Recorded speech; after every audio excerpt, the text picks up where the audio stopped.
Yogyanira kang para prajurit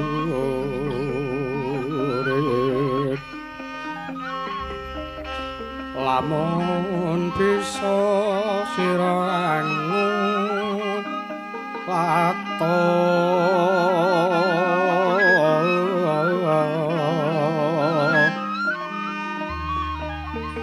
kadi ngene caritane andale rosang Prabu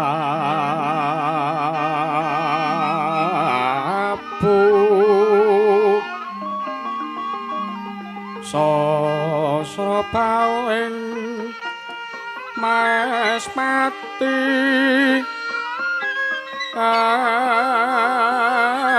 aran patih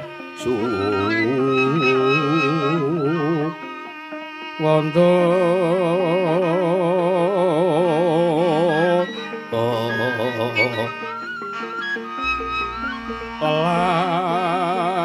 pelabuhan Nippon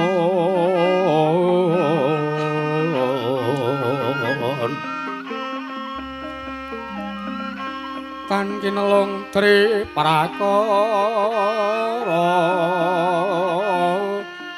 guna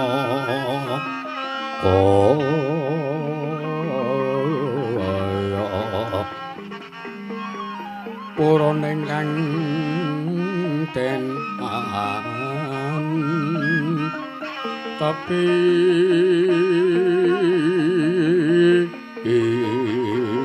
nuhoni para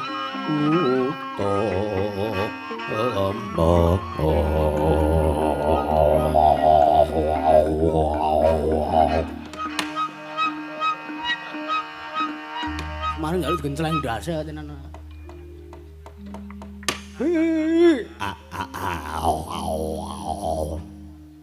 Begegek sadulita mel. Ndara Sadewa.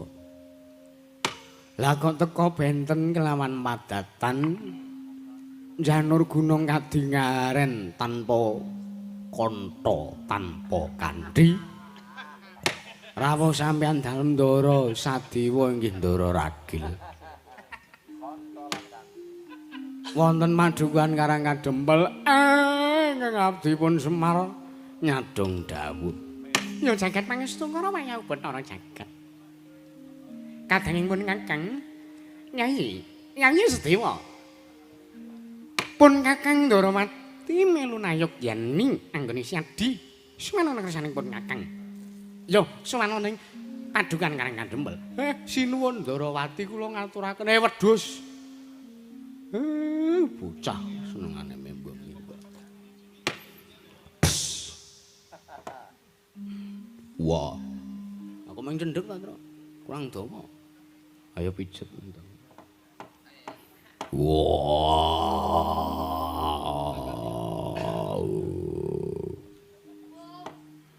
Ragil.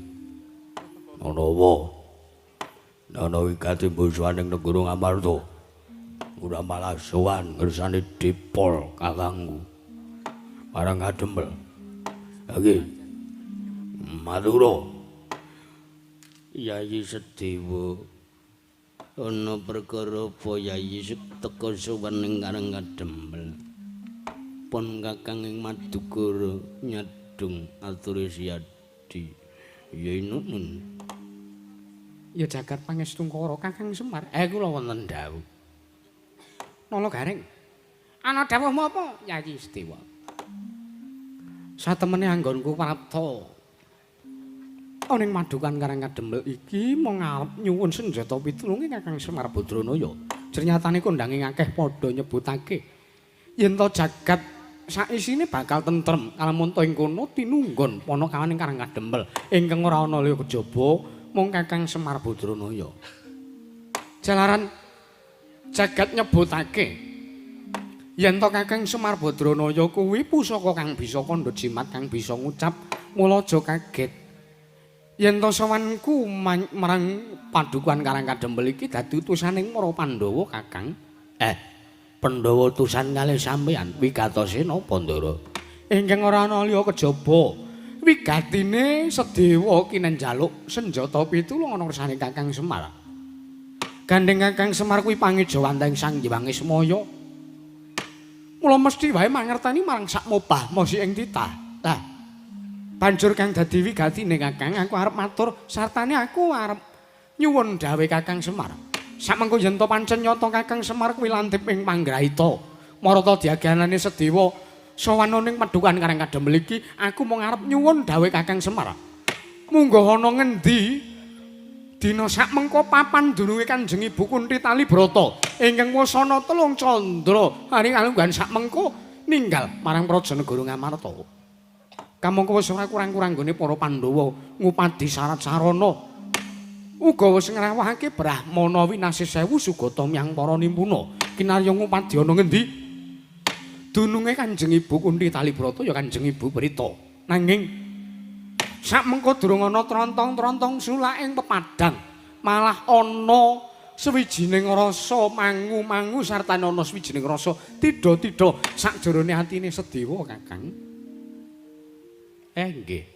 Salajengipun merga Pandhawa rumangsa lan ngrumangsani yen to para Pandhawa kuwi durung bisa walus budi asok ngamulyan. Malah sakmengko wis tinilar dening ibu. Yen to Kanjeng Ibu Kunthi seda katulungan dening dewa, Pandhawa bakal saktata glondhong. Sakmengko arsa pati obong amarga tanpa guna yen to urip tanpa pemarem. Dawuh Kanjeng Prabu Puntada ingkang tak tampa mangkono. Nanging Kakang, tak jaluk Kakang Semar bisa asung pepadang tumrap para Pandhawa utamane Sedewa merga aku ngrasake yen to ana kahanan ingkang ora becik bakal dirasake dening para Pandhawa Kakang. Semareka den prayetna semurene balik titiane kandhayane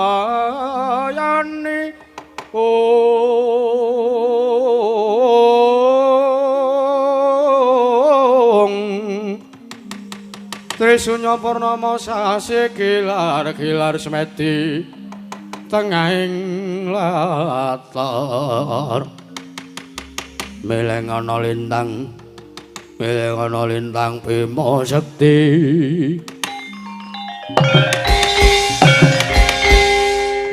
Nuwun sewu.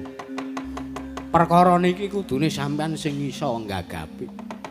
Kenging napa kok malah Pandhawa utusan kalih sampean sing supados ngupadi wonten pundi dunungipun Dewi Kunthi. Lah kok Pandhawa liyane anak-anake Dewi Kunthi niku. Monggo nuwun sewu ora kok teges kula ngelek-elek karo sampean, ora kok teges kula ngomongke karo siji lan sijine. Pandhawa sanese niku dadi atmajane Dewi Kunthi. Ning nek sampean niku rak kalih Dewi Kunthi rak ming ibu sambung. Ternyatane keng ibune sampean menika sawarga Dewi Madrim ning kenging napa sampean niku dadi anake. Kok malah diutus kalih Pandhawa ngupadi wonten pundi dunungipun Dewi Kunthi. Nek cara kula moh, cara kula ora sudi ngladeni apa sing dadi dawuhe para Pandhawa ndara. Harekat lambeng rata tanpa antara. Prapteng sukuning rata ram. Dereng antos paripun kesami mbal wacana. Kasarwratanipun Sang Dewi Kunthi Talibrata. Eling-eling ingkang wus kang slupan.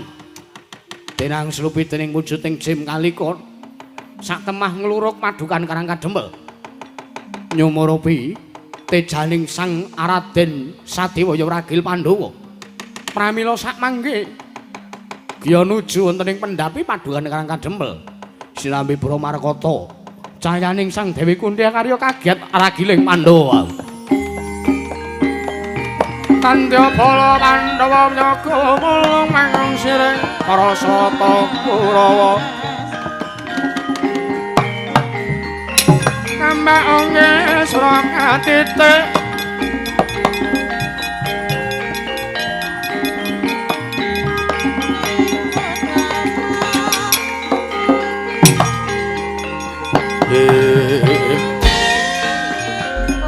kowe Duk ning mburi kono. Nggih.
Pandam sumula amadangi jroning pasarean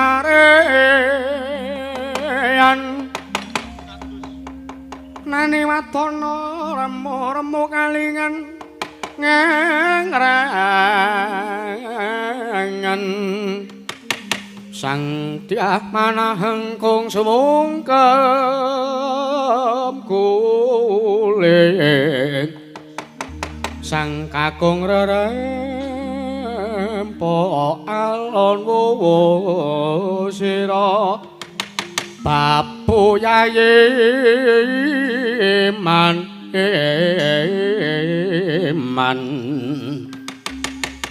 maneman man piratente pronto yayu ulun tada aronte ulun tada aronte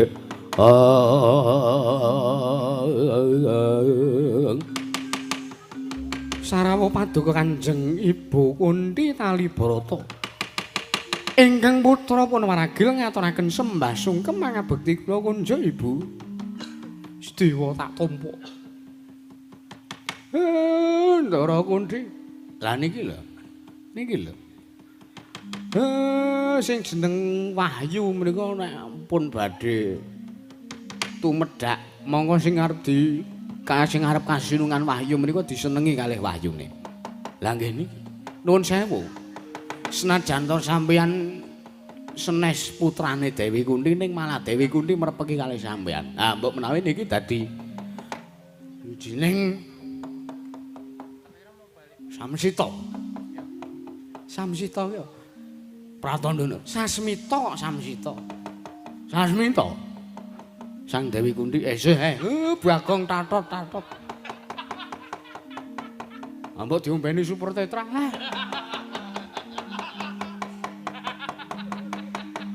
Mbok menawa ajeng enten mangandikan kalih sampean sing kedah sampean atur kalih para Pandhawa. Nuwun sewu Kanjeng Ibu. Marepake kanunggalipun ingkang putra ing bumi Talanta ing Padukan Karangkadempel kula nyadong dawuh. Sedewa. Yekti ning nggonku linggar saka negara Ngamarta ninggal marang para Pandhawa iki. Mung arep golek lan ngupadi syarat sarana. Besok kamunta Pandhawa nglakoni sartane perang gedhe Bratayuda wis tumapang. Kepiye saranane mungguh para Pandhawa bisa unggul ing ajurit. Bisa nrabasing para Sata Kurawa. Kamangka anggonipun ibu golek syarat sarana tetapa ning wana Krendhayana lungguh ing Sela Gilang. Wekasan nalika semana nampa sabdaning Pandhawa Betari Durga dewaning bekasaan. Lan aku nampa dawuh saka ngarsaning Sang Pandhawa Betari Durga kalamunta para Pandhawa kepengin nunggul jurita ning marang gedhe Bratayuda. Mula kudu nganggo wujuding sesaji ingkang awujud bekakak. Ya kuwi bekakak wedhus abang ingkang ora kejaba kuwi tembung sanepa. Wontene wujude bekakak wedhus abang kuwi mau ana liya kejaba mung kuwandamu ingkang bakal tinampa sartane bakal tak aturake ana saning Sang Pandhawa Betari Durga Sedewa.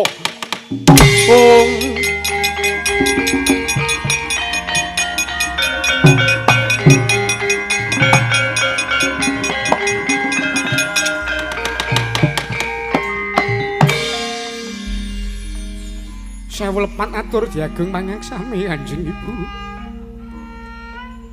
Sinaosa kula sanes putra saking Paduka. Sinaosa kula mboten mijil. Saking gogarbanipun Kanjeng Ibu Kunthi Talibrata. Nanging sanget anggen kula ngabekti wonten ngarsa Paduka. Sedaya badhe kula lampahi lan sedaya badhe kula sendikani. Waton menika dados syarat kamulyan lan kemananganipun para Pandhawa binjang wonten ing perang ageng Bratayuda. Inggih, Kanjeng Ibu inggih. Kula lila legawa leh lan batos. Kula purun, kula sagah menawi kula kedadipun bekakak dipun aturaken tersaning Sang Pandhawa Betari Durga. Manuta kowe tak boyong.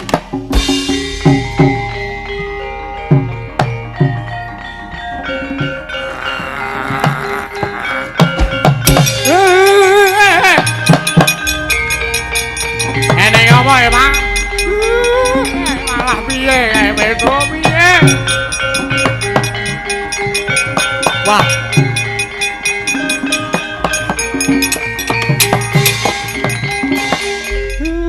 Lah kok dadi ora pati ndugamana.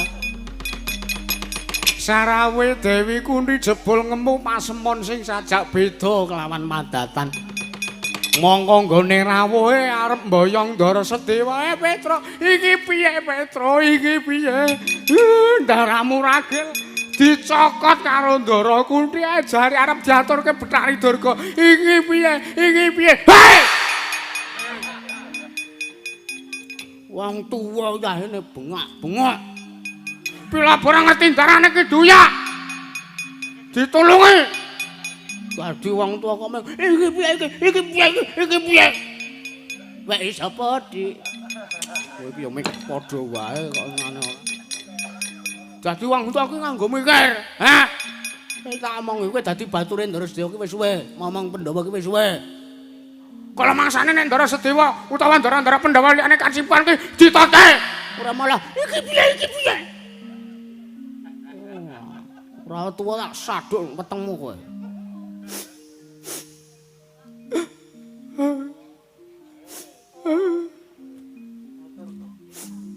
Nangis. Wong tuwa nangisan.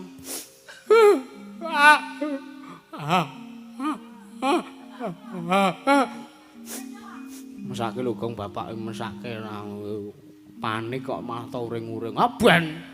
Ora urusan ya man. Dadi wong tuwa ora tau mikir kok ora. Nangis. Tuwek nangis. Manggan ora.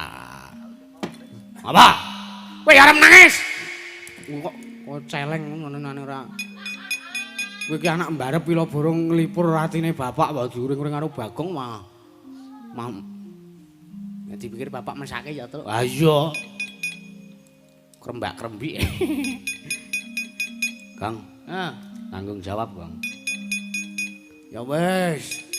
Wis, Pak, ora usah nangis, Pak. Aku lara-lara. Lara-lara anak kok wani karo wong tuwa kowe iki kecil nek gedhekke lho, Dole. Wis. Utange sing dek wingi 300 ki rasa disaur. Apa mbasa diomongi utange rasa disaur terus ora. Matur Pandhawa Petruk. Nggih, Pak.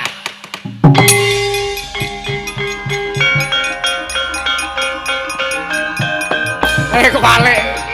Ayo ning ngarep kok ayo.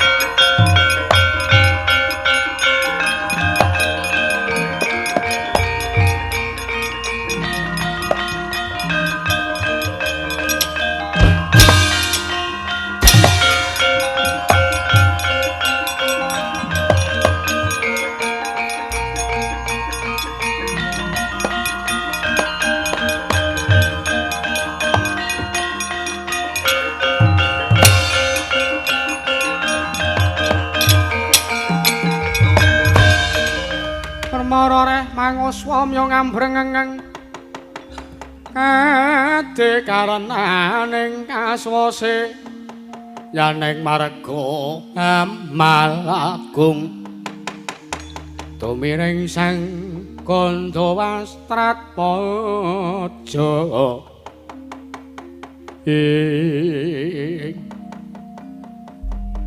Dara apa criteng kakangku suduk gunting tatu loro paribasan ngethok driji lan desan dengkul sebab wi durung ana trontong-trontong sleng papadang ana ngendi dununge Kanjeng Bibi Kunthi Talibrata malah sak mengko kadang muragil ya kuwi Sedewa lunga mongko tanpa pamit.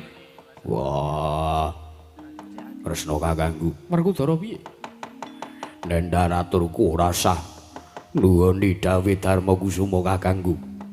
Nggone utusan kelawan awake dhewe ngupati ana ngendi dununge Sedewa. Kae bocah sing murang tata. Murang tata lire? Sependak-pendak ana rembuke wong tuwa, mesti bocah kae sing nyentulani. Mula nendaraturku rasah golek ana ngendi dununge Sedewa. Lho, ya gak iso ngono ta. Sing jeneng Pandhawa kuwi kudu janggap 5, ora kena godhang, ora kena punjul, utawa ora kena kelong. Terus karepmu piye? Diupadi.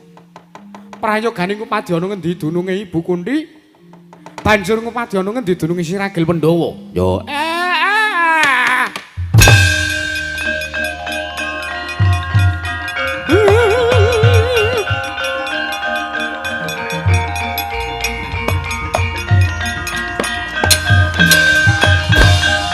siswa matur marang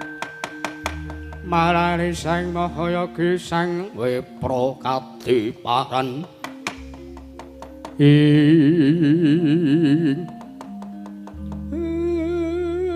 Ketiwasan sinuwun Ndarawati Kakang Semar ana apa?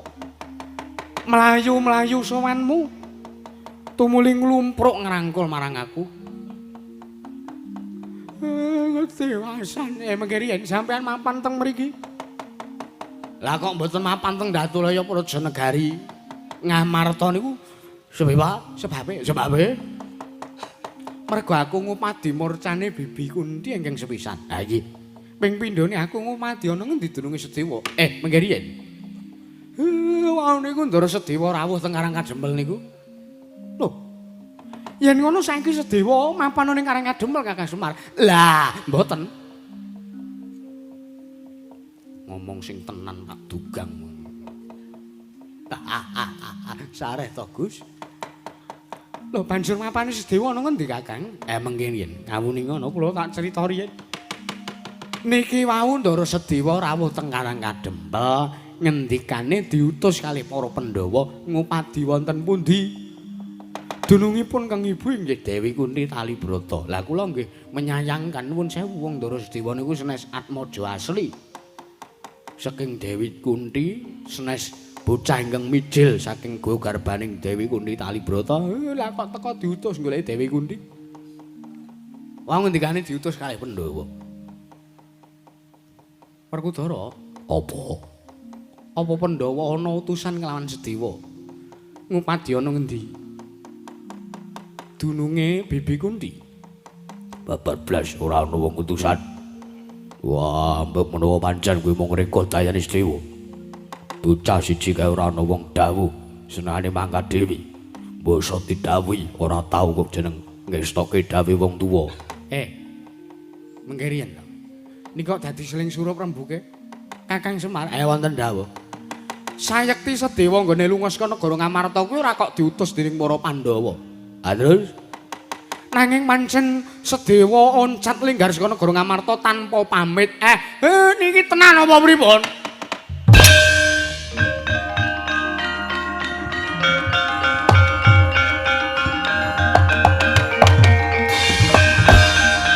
Lah monggo niki wau. Dewi Kunti pun rawuh teng Karang Kadempel. Loh. Iya apa? Iya apa. Sampeyan ki senengane kok ora. Nggih, nyata rawuh teng Karang Kadempel. Ning nuwun sewu, le rawuh Dewi Kunti niku kanthi sloga ingkang beneh lan ingkang padatan. Monggo rawuh teng padukan Karang Kadempel niku kanthi sloga sing abrit bergadak niku Mas Suryane. Kaya udu diri sejatine. Wekasan Ndara Sedewa disanjangi kalih Dewi Kunti. Sedewa lunganipun ibu iki yekti mung golek srana kamenengane para Pandhawa. Lah wekasan cekak gampange Bibi Kunti utawi Dewi Kunti Talibrata menika nampi dawuh saking Yang Pandya Betari Durga. Inggih pun Pandya Betari Niken.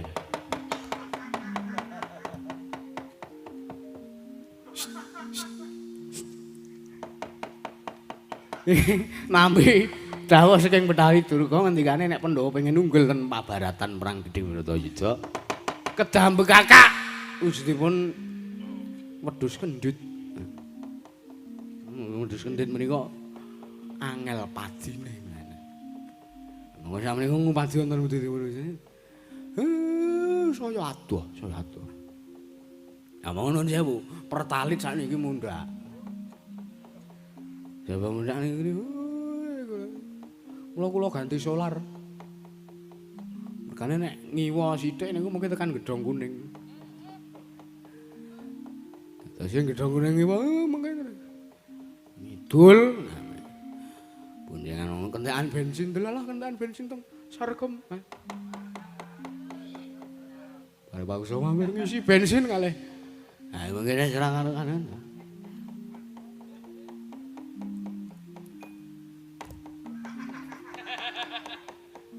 Oh lah. Dara. apa? Kakang Semar le matur karo merem. Wis ben. Mboten merem mboten iso nikmati. Mboten merem niku. Nek ale merem niku penghayatane lho. Gerakan pokok gerakan. Sareng merem mbok iso melek bol banci.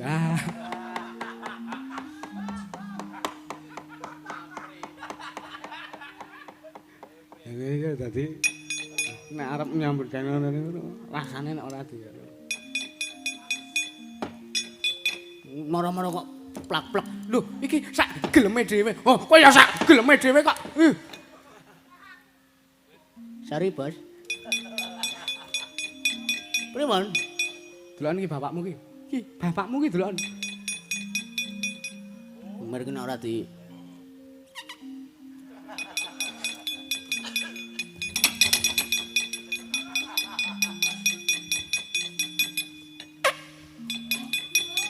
kurang ajar karo wong tuwa. Niku jebule Dewi Kunti ngendika, sik. Mau tekan ngendi omong aku? Mbok sing ngomong kowe kok ora. Ngomong ku mangkene iki ora disambi turu. Dewi Kunti ngendika nek syarate Pandhawa menang menawi mbekakak kuwandane Ndara Sedewa. Werkudara. Yo, ayo.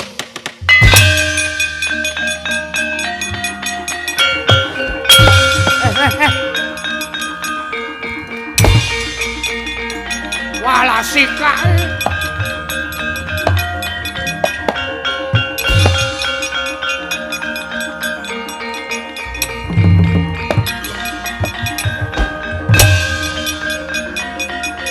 mampus.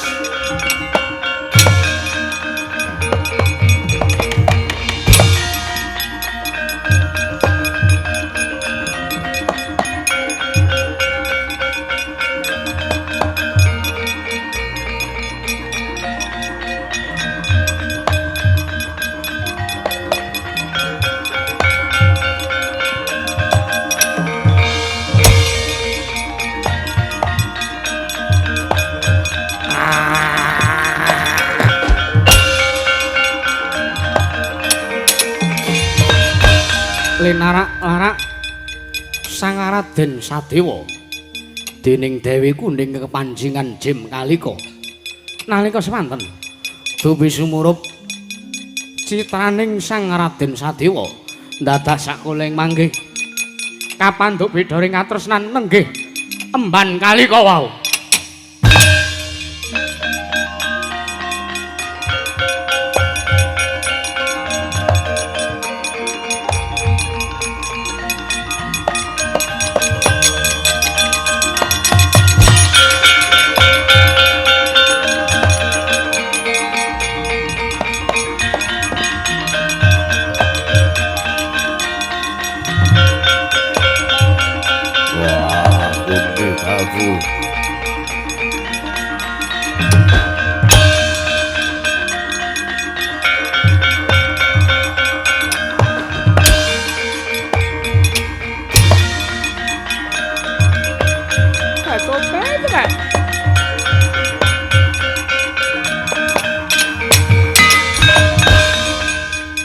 Yatwangan enggalan nagar pandan mon saratinon lerek kakonang surem sorote tanpa diang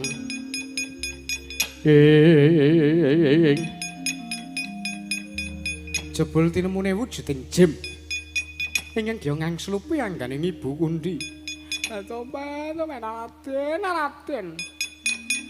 Raden Sedewa teko piye Agus ya ampun. Kaya kula mboten kuat sampe kudu ngrupaken bebeteng jiwa kasatriyanipun ing abdi pun Kalika. Oh, kowe Kalika. Inggih, senes Kalikong menika senes. Kula pun Jim Kalika mboten samangke niat kula menika badhe ngruda pariwisata panjenengan lho Raden. Kula badhe ngruda pariwisata panjenengan. Ning jebul tinemune kula kok malah dadi kesengsem kaliyan Raden Sedewa. Kowe kesengsem karo aku, kowe tresna karo aku. Inggih, leres kersa ki Raden, ngadosi dhateng kula. Ya aku sagu. Ngepek bojo kowe aku sagu ning ana syarate. Menapa syaratipun? Megengon napas.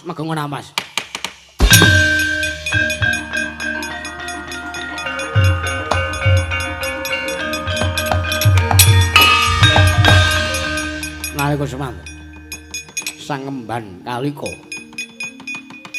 ingkang wis kepareng amegang napas awit nampi dawuhipun Sang Raden Sedewa nalika semanten ing pengangkah arsa dipun suwuni ruba dening ragiling Pandhawa dados sakuling mangke ana perbawangin gedhe nerak Sang Jim Kalika mekasan kontal tebe.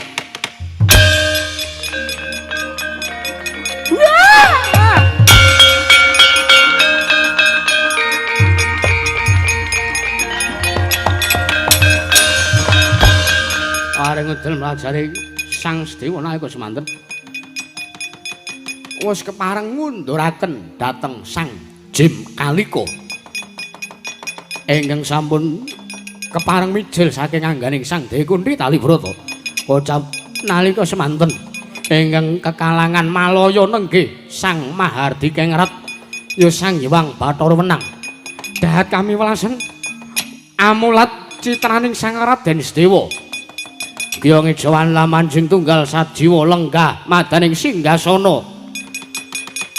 dadya dayaning Sang Raden Sedewa wau.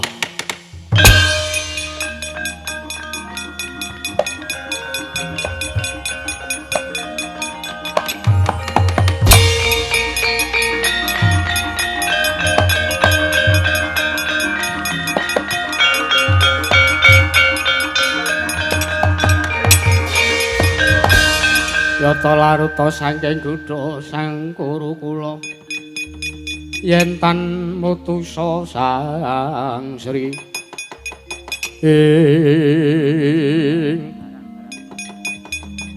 nah iku semanten ingkang ramyang ing antariksa nenggih sang Mandya Betari Durga abrit bergadak pasuryane yayah tembaga sinangling ngisi siung sakculaning warak mesestutu ing sang Mandya Betari kaya singa kang weruh kidang nadyan ning paningal wis sumrep lamun tetlenging singgasana abdi sang Sadewa wis bareng lenggah sang Hyang Bathara Wenang parandene mangke mobal babarengan pesun ingkang datan bisa sirep dupisak kebiaran Mandya Betari Durga enget sabdaning sang Girinata lamun bisane ruwat datanana kang kacintrakan lamun ta wis pinanggih marang waragile Pandhawa inggih sang Raden Sadewa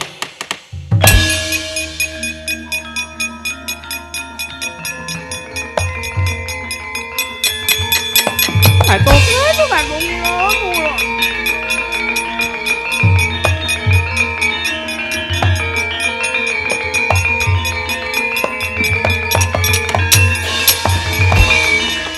Lela linali saya kadriya tresmara marang risang kadirate ya dek ya rate ratune wong sakra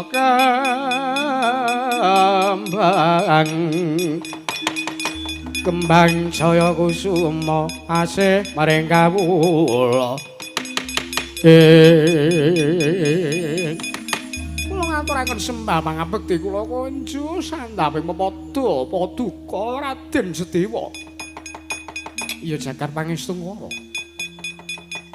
teka iki ora pangling Pandya Betari Durga ingkang sekawit bakal ngruda paripeksa lan bekakak kelawan Sedewa lah kok sak mengko nglumpuk inggih Raden nuwun sewu sawang kanggen kula dawuh kelawan keng ibu inggih menika pun Dewi Kunti Talibrata kinarya mbekakak raga paduka Raden Sedewa sakmangke kula emot sabdaning Sang Girinata bilih sakmangke saged uwal sukertanipun ingkang abdi pun Betari Durga menawi saged pinanggih kelawan paduka banjur karepmu piye tumuli sakmangke sekawit mobal babaling kanepson kula anggen kula badhe mejahi dhumateng paduka Raden Sedewa prasasat kadya dening Siliram Tirta Wahyu Suwindu manahipun ingkang abdi pun Betari Durga banjur karepmu marepeki kelawan Sedewa apa tumuli samangke kula nyuwun Raden kula nyuwun dhumateng paduka kula nyuwun dipun nicali menawi ing dados syukurtanipun ingkang abdi pun Betari Durga kapure samangke kula saged manggih ayom jiwa raga kula gesang kula saged tebih saking rubeda Raden iya iya yen to pancen kowe kepengin ndak ruwat marata diaki tatanen rasamu tumung kula marang kang agawe jagat iki wis tangken dawuh Raden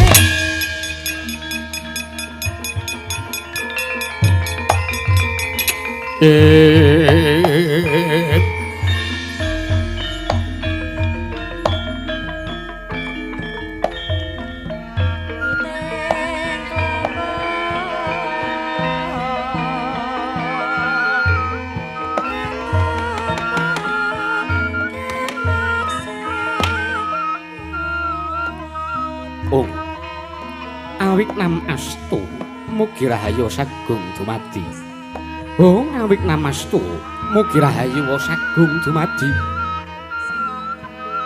sabdaning kang mantram sakti yen tumama sudamala sirna temahayu hayu yuwana pinanggya awik nam astu mugi rahayu sagung dumadi sirnaning kang suker saged suka kang binuka binu didaya langgenge dirga widodo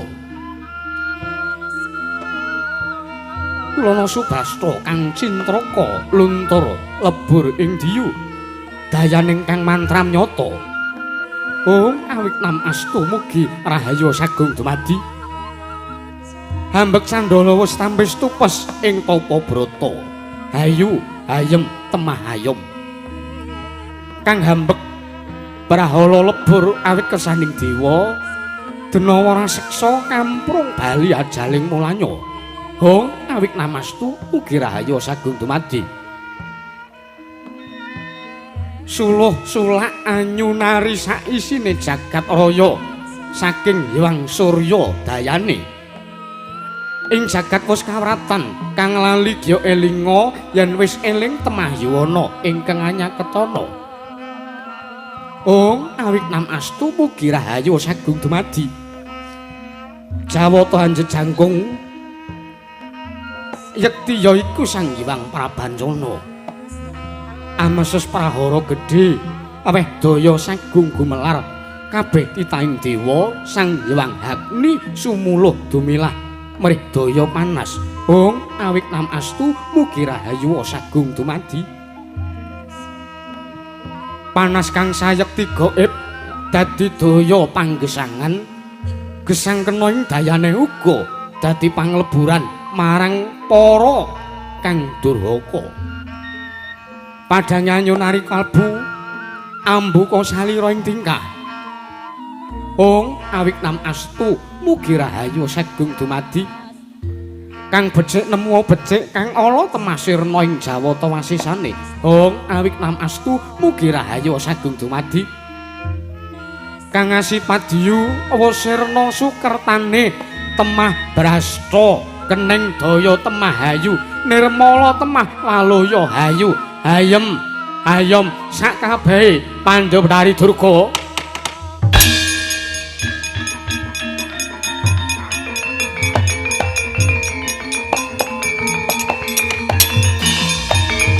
sang kekalih wis pinurwa purwaning hangga semedi maladening manjing jroning alaming aluyuk pihak kang warana mungkur saka jagating rasa rumangsa nah kesemanten manjing jagating rasa pangrasa cipta sing panwusirna kang kalingan mus kaliling nyata langut tanpa tepi semempentel ing kalbu pambuganing warana nenggih liyep layaping aluyuk pindha pecating semena kang dados musuping rasa jati sawang likna jroning gesang sangat molir laknyana kadi tumetesing kang tirta pawitra Raden Satya wis nandhake daya kang daya dayane aji pangrewatan maring Sang Pandhawari Durga nyayah toya embun ingkang marentul ing pepatran teman kawo sambirat mara sukertaning Pandhawari rumambat meningi tirta marta waradin sarandung handhu nyeblak blendenging kamurkan dadak sakuling manggi ana juting sulak pepadang mijil saking grahitaning Pandhawari Durga saksana ruwat wujuding raseksi wedana mening lir barlian kababar selagane titah jalma wantah nenggih Sang Bathari Uma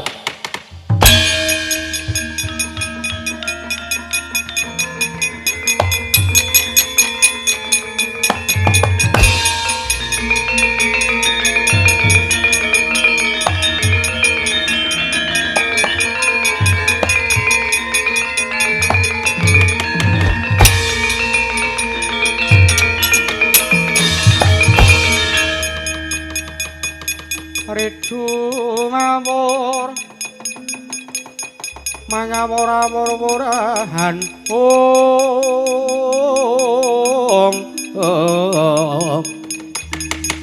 tengarane ngajurit gong magara gangsa tetekadya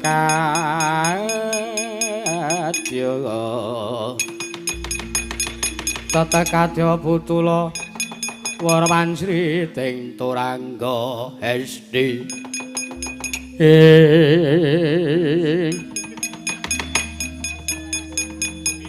ora pati nduga mana jebul sak mengku Raden Sedewa kasembadan ngruwat kelawan aku ya Bathari Durga ya Uma Raden Sedewa Kula narimakake dene sakmengko wis kasembadan ngruwat marang jagatku. Sakmengko kabeh bangsaning jim lan kajiman wis padha bali papan asal mulane. sak mengko wis mapan ana ing alam kelanggengan. Sedewa dene sak mengko kayangan dandang mangure wis awujud taman ingkang kaya mangkono. Betari Uma inggih. Iya. Mula kang saka kuwi gandeng aku bisa kasembadan mbok ruwat. Mula kang saka kuwi ya nggih Sedewa. Ulun maringi tetenger pusaka asma marang jeneng kita ya Sadewa. Kekasih Raden Sudamala ya Bambang Sudamala.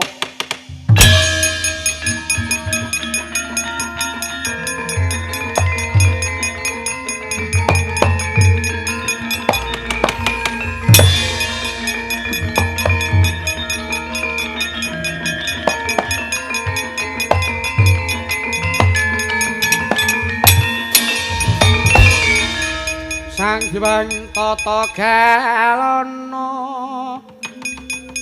Galana galaya takut maring kut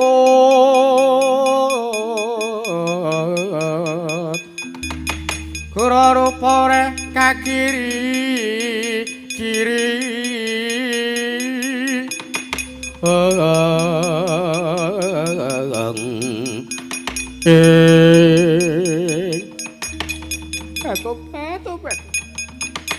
Raden Sadewa samangke kula mriku badhe asung ngaturna marang ngarsa paduka sing Raden Sadewa lakon teka kula dipun bucal. Etan batu-batu etan. Sapa sing aku nyetem kendang batangan kuwi mah. Lah kok kula malah dipun amani daya kekiatan daya manten pekasan kula kontal tebi. Ya jagat pangestu ngara jem ngalika kowe. Inggih. Karepmu apa? Karepmu apa? Kula menika nyumur pisang Pandya Bedari Durga ingkang sakmangke keduga sampun saged ndika ruwat. Ya, marata diagi tumung kula tak ruwat temah Bali. Mring asal mula-mulane wujudanmu. Matur sembah nuwun Raden.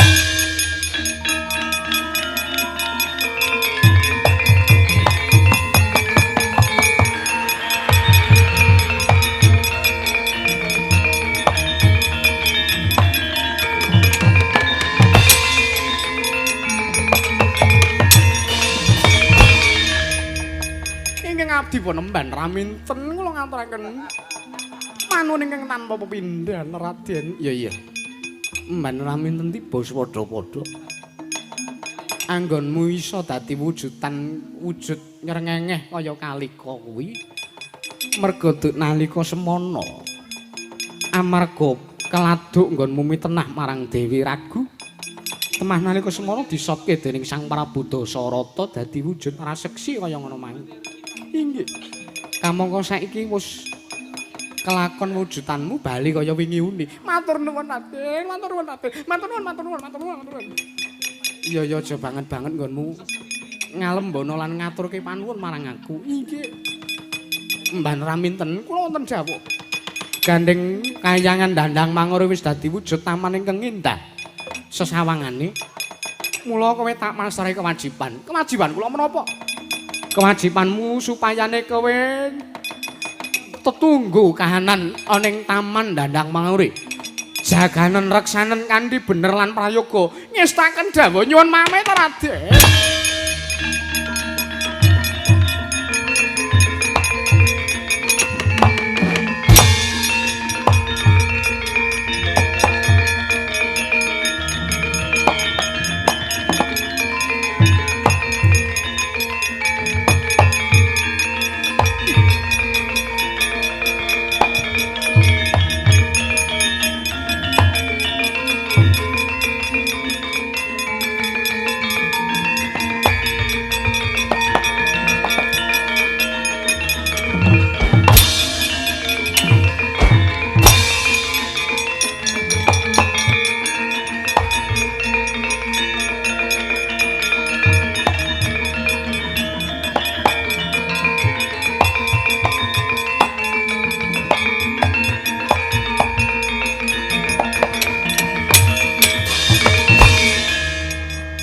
Ganjing langit kelap-kelap katon Lirik genjang alis risang maweh gandrung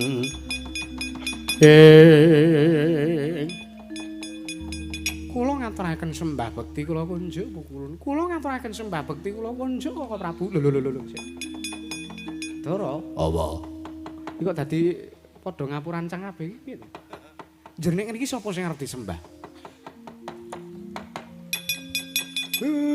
Wong ilahing ya Kresna Ulun Tampa. Kok ngawur aku kuwi ra nyembah kowe. Hayo ra kena. Sampeyan iki senengane ora. Koko Prabu sampun kantos gadhah sloga ingkang kantos mekaten. Lho, mboten. Kula menika ngaturaken sembah bekti wonten ngersaning Sang Mahardi Kengrat Yuyulun Tampa.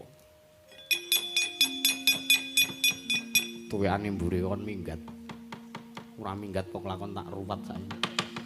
Oh, apa sampean pun sagung ngruwat, monggo sampean dereng gadah putu. Ayo gawe sithik. Ngene kok ora. Mekaten Bu Kulun. Waduh kok Prabu kula menika malah mboten skeca nek kados. Nggih dipun skecakaken. Nuwun sewu. Pakaryan kula menika dereng rampit. Nggih dipun rampungi. Kuwi nek mboten dipun rampungi, mungkin dipun dukani kalian Bu Guru. Lekas sampean. Yo Kresna Ulun Tampa. Ya nggih mriko nek ajeng dirampungi kewajibane nggih. Nyuwun pamit kok Prabu. Ngatos-atos Bu Kulun.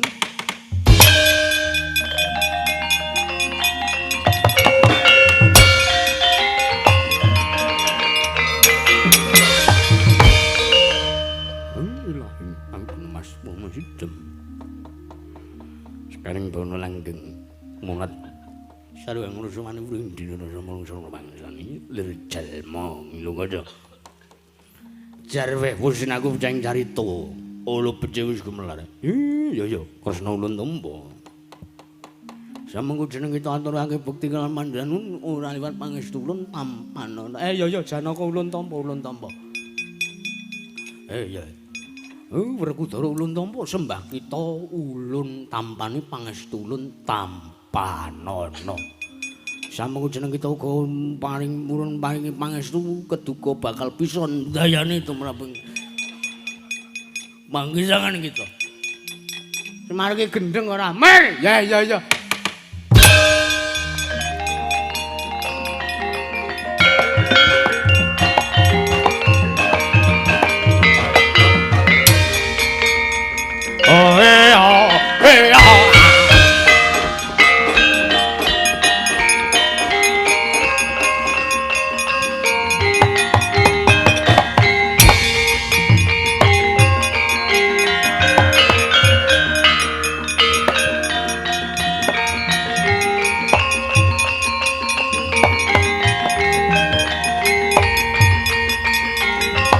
Betobet Raden.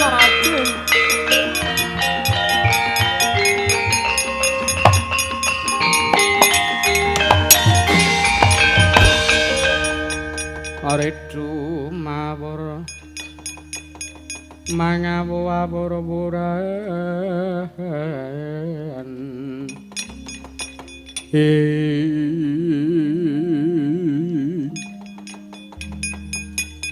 Sewu lepat kula diagung mangaksami kula nglumpruk wonten ngajengan Paduka Raden Sediwa. Ya diajeng garwaning pun Kakang tak ngono. Ora dadi ngopo Cahayu? Cahayu. Ayo gunung kidulan kok ya. Kula nyuwun senjata pitulung Raden Sediwa. Ternyata Paduka lelananging jagat ingkang keduga saged ngorobaken bebeteng jiwa kalangitanipun inggih abdi pun Merdapa. Lho iki sapa? Iki sapa no? Pawongan mangka pasuryanmu ayu. Lah kok teko nglumpruk ning ngarepanku ana apa? Kowe sapa? Tepangaken kula putring mertapan prangalas kula pun Merdapa. Menika rayi kula pun Mbak Yu kula inggih pun Soka. Kula namipun Soka Raden. Lan menika adi kula Perdapa, Perdapa nyambek pun menika tresna gandrung saestu kalian panjenengan. Kowe tresna karo aku. Inggih. Nanging nuwun sewu saderengipun nampi katresnan kula. Lho, sapa sing arep nampa katresnanmu? Modar kowe. Yo, mari aku ya. Hidup apa ujutan kaya Seneng ya karo cangkemku ya, seneng ya. Sesuk tumbas ning Malioboro keh. cangkem kok dituku ning Malioboro.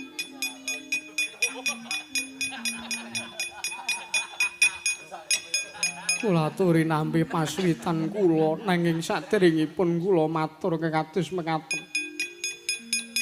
Mbak Yu kula pun Mbak Yu Saka menika ugi tresna kalian kadang jingandika Raden.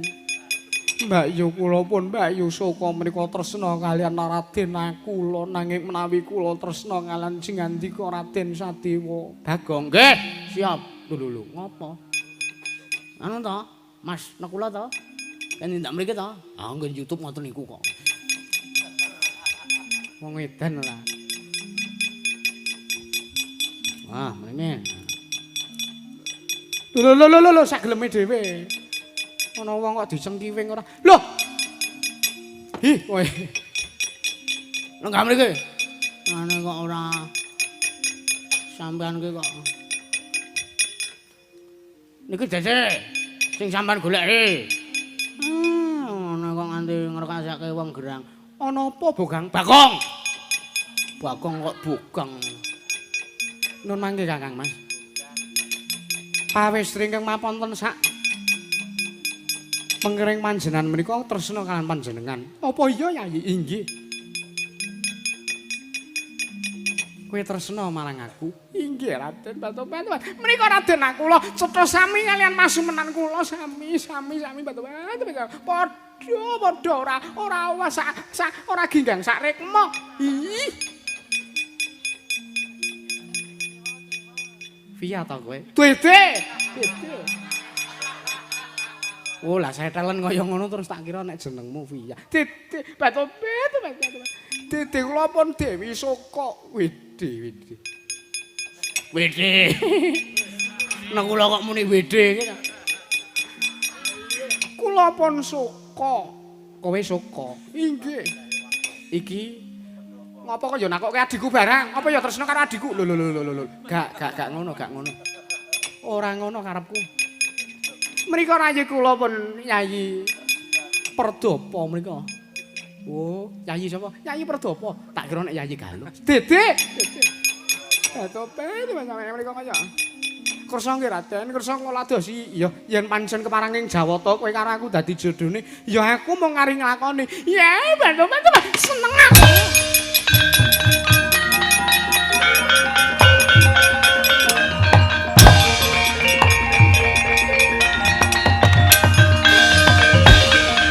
Terus pundi Raden?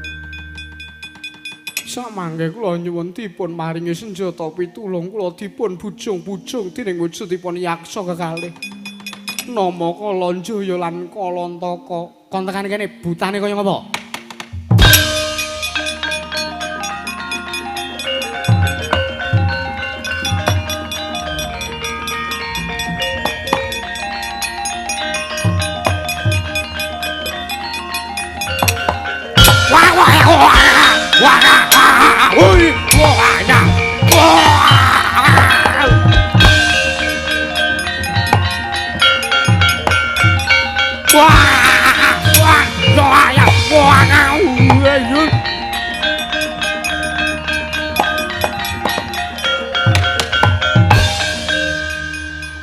Sang Hyang Tata Kalana kalaya takut maringgut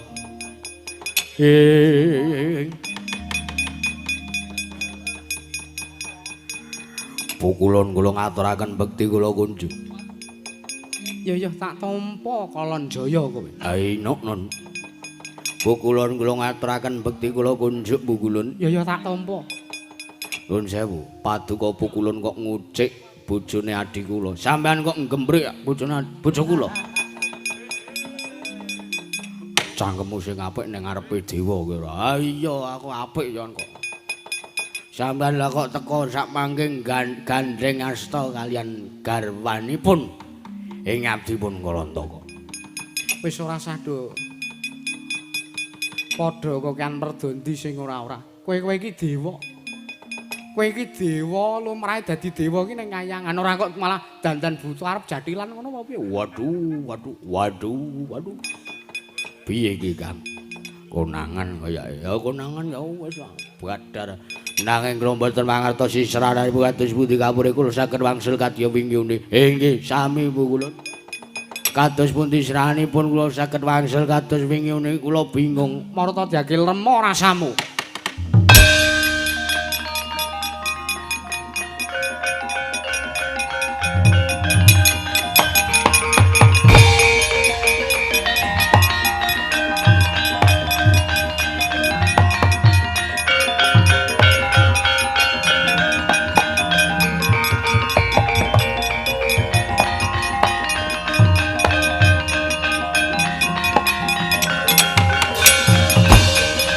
Gonjang ganjing langit kelap-kelap katon lir genjang ing alis risang mawe gandrung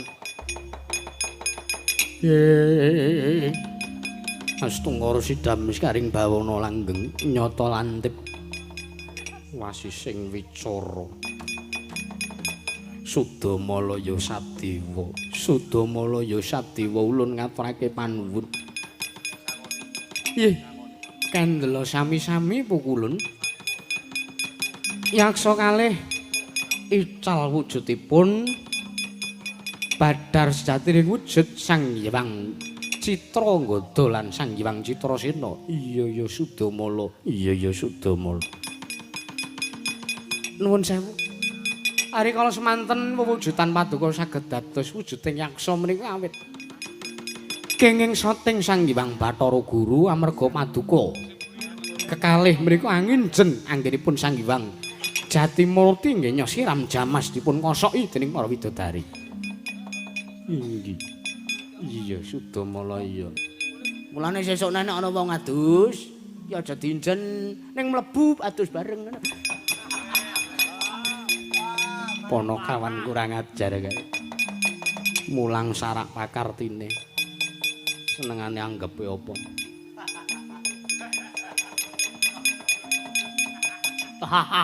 Apa kowe menawa?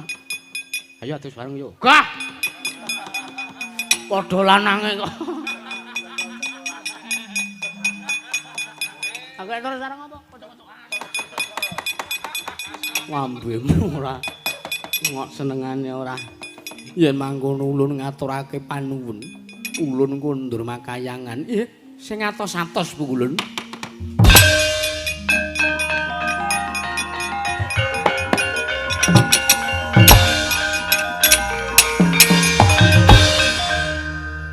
Antarja micil.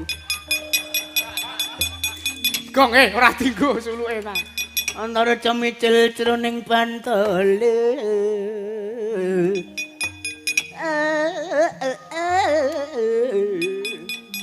Wataknya sisik melek. Putraku ing Amarta.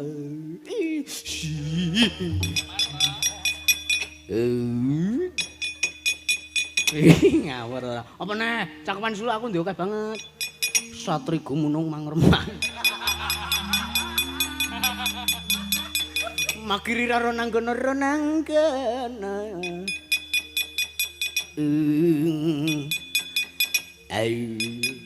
Apa nah? Ayo kowe kok sugih men cakepan to, Gong? Sugih kaya ora. Apa nah? Ombeng samudra temeking wentis. Alon gulung-gulungan. Gegulungan, hah? Gegulungan. Anggon primban ngono kok ora. Nggon primban senengane ora. Sak glempe dhewe. Apa nah? Sidhem permanem pramening prasewaken. Wadyagung tanpa sabu.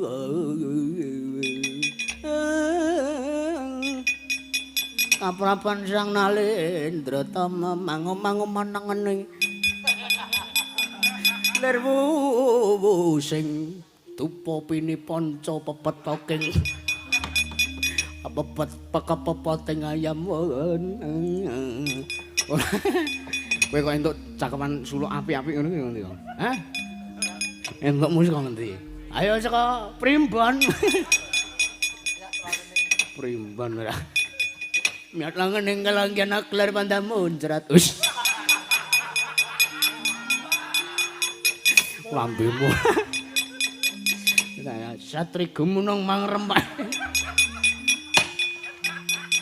Aku sak kami kemekelen dhewe. Antarja kemijilan. Ana kawan kan dibungkem cangkeme kok sak do sak geleme dhewe ora.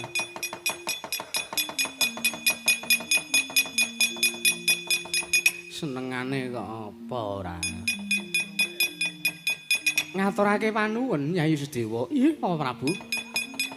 Tumuli sak mengko aja kesuwen marata diage racuten.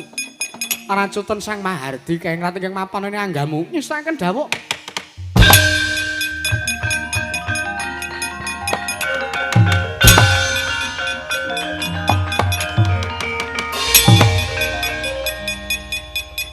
Satri gumunung mangrempak ing wadya. Gunjang ganjing langit kelap-kelap.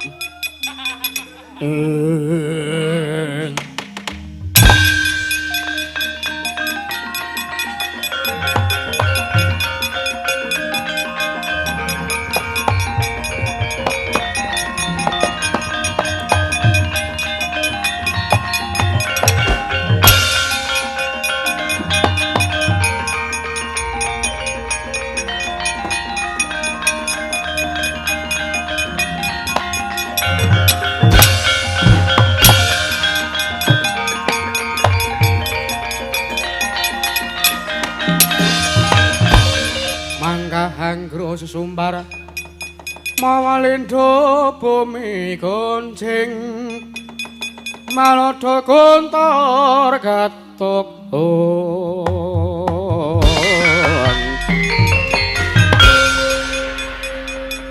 Pasawang Kurawa padha peplayon kaya-kaya ora nrimake lawan apa sing digayuh dening para Pandhawa. Wah, sebelah kembaranmu tibamu.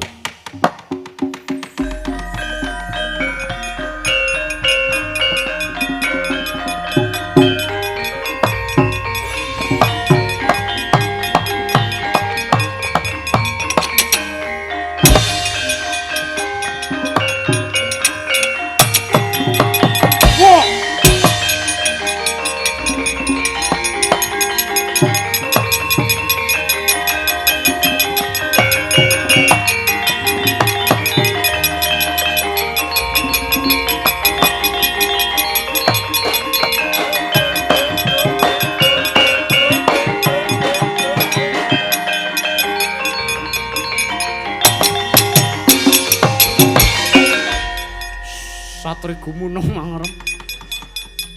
Wis ta, Dik?